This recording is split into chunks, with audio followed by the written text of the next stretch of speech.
Monday's child works for the man. Tuesday's child stays home and eats flat. Wednesday's child has nowhere to go. Thursday's child has absence in tow. Friday's child was given a head start by her folks. Saturday's child works for the man but not blokes.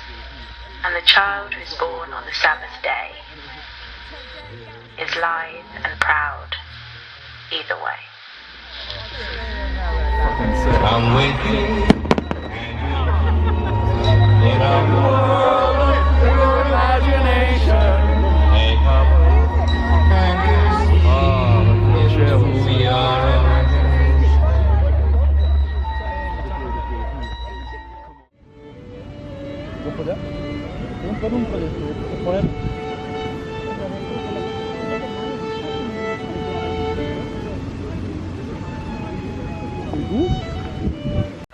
Good morning. So I don't know if this is just me, but I'm always caught in the loop of wondering whether a 9 to 5 is a blessing or a curse. You see, I found an industry I bloody love that fascinates me. I found a job I really enjoy. I found a company that treats me really nicely and publishes amazing books. But there's always that niggling championing of the freelancer, of the free life, the open road, the wanderlust. I become obsessed with off-the-grid van living videos, and I've become obsessed with my friends' amazing careers where they freelance. They're either full-time YouTubers or they do other creative things and they work for themselves, but at the same time that's just not my life, and that's not a lot of people's lives. And I think sometimes judgy, arty teenage me would have been like, oh my god, I can't believe you work in an office every day and like you just go to and you work for the man. And it's, I've realised it's a lot more nuanced than that, and I wanted to make a video, or maybe a series, talking about the 5 to 9, because there's so much that I get as somebody who's a creative person in their spare time. I get to do some really cool things in the evenings and the weekends. So while I can't like daily vlog, because like what most adults can't daily vlog, that's ridiculous, most people are at work. You can deliver the best vlog possible. Can I have a fork? You fucking joke. Or some ketchup? There's no ketchup. Sauce. Forget it. I hate you.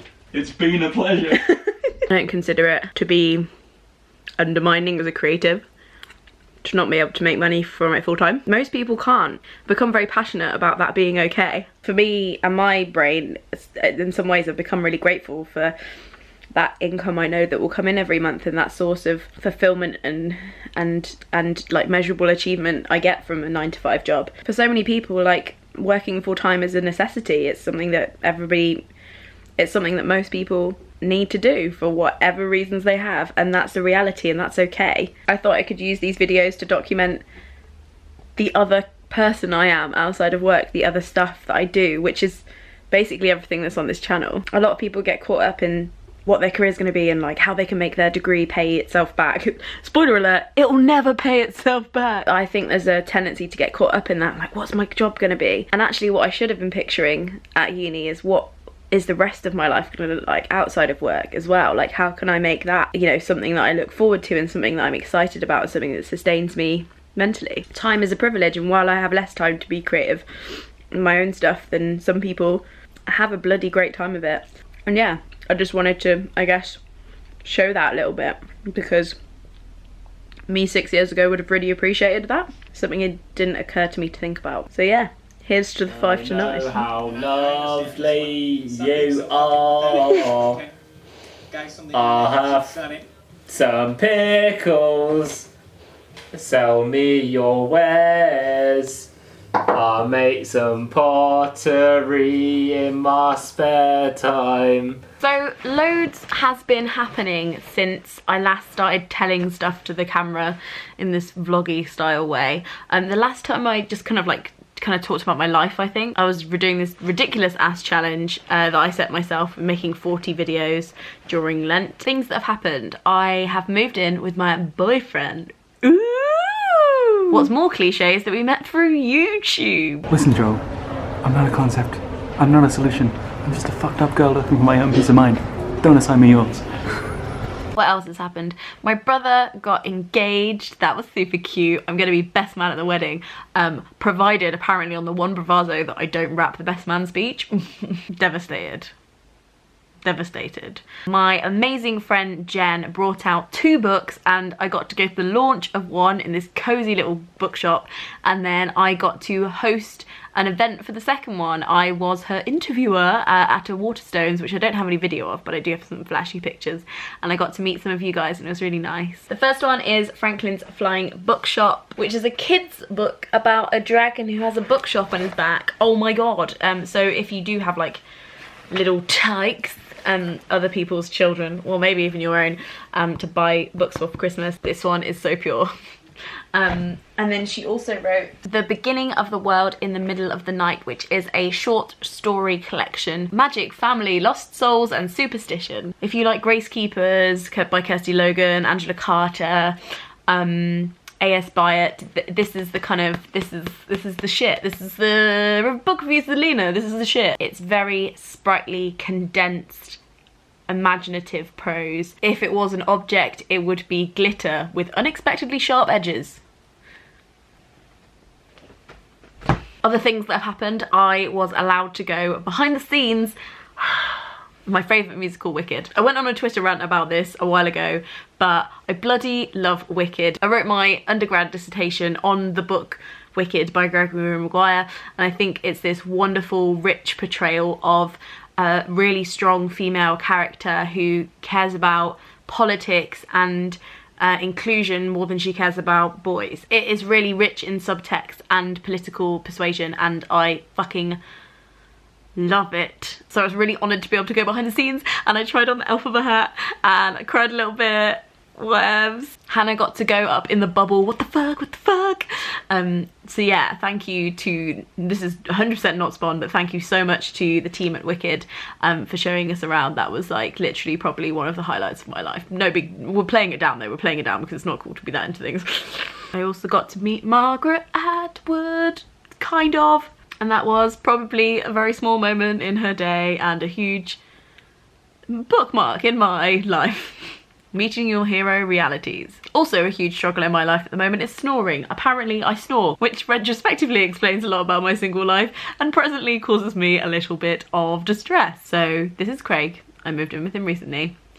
He hasn't slept since we started dating. Now, we have tried several things. I tried the usual things like steaming my face before bed. I did try sleeping with a sock in my mouth one night, not gonna lie. I spent an extraordinary amount of money on different kinds of anti-snore sleeping products, these being the example. You stick them in your nose, supposed to help. Helped a little bit, the excitement of which was slightly reduced by the time that Craig did get to sleep. I woke him up about an hour later in a panic because it got stuck in my nose ring. Roll clip. So after more frantic googling to save my only just pretty good love life, we found the answer. Now, most great answers to big problems aren't always what you wanted. They're not always pretty. They're not always the dream. This is our answer to mine. And this is how I sleep every night. Oh, kind of smells like ass. I should probably wash that. Anyway, that's what's going on in my life. As you guys might have seen, I released a Creators for Change project, as I am a selected Creators for Change with YouTube, working with YouTube and Vice on that, and I've been doing some more work on that behind the scenes that I can't show you, but there's some really fancy stuff going on, so that's really cool. Here's the thing about full-time though, without sounding like I'm going for a Grammy, that is like a really excellent opportunity, and I was like genuinely really like honoured and happy to be part of that.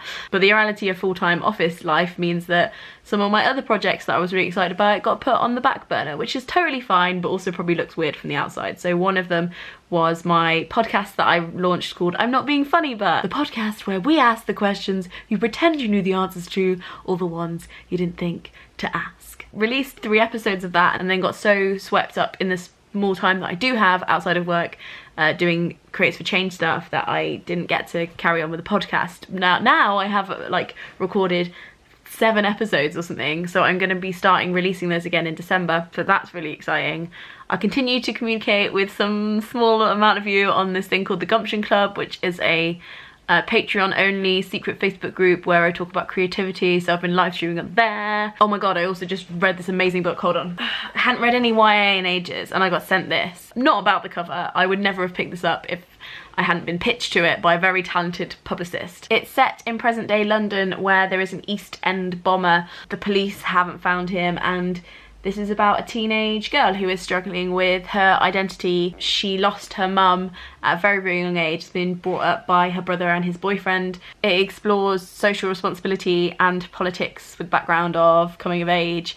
And like her brother's boyfriend runs like a hippie, organic, politically active, vegan kind of coffee shop.